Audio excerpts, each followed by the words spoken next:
ధాన్యానికి ఆజ్ఞాపించి మంచి శ్రేష్టమైన గోధుమ పంటతో ఆయన తృప్తిపరిచే దేవుడు అన్నాడు.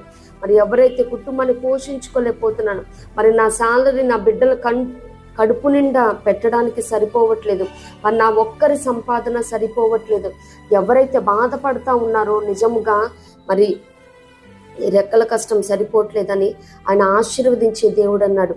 ఆకాశమని తన మంచి ధననిధిని తెరిచి ప్రతి అవసరతను తీర్చే దేవుడు మనకున్నాడండి ఆకాశంలో. దేవునికి స్తోత్రం. మరి ఈ గొప్ప నిరీక్షణతోనే మరి ఇప్పటి వరకు కాచి కాపాడైన ఎబెనెజరు ఆయన సహాయపు రాయి ఇక ముందు కూడా మనల్ని నడిపించే దేవుడు అన్నాడు.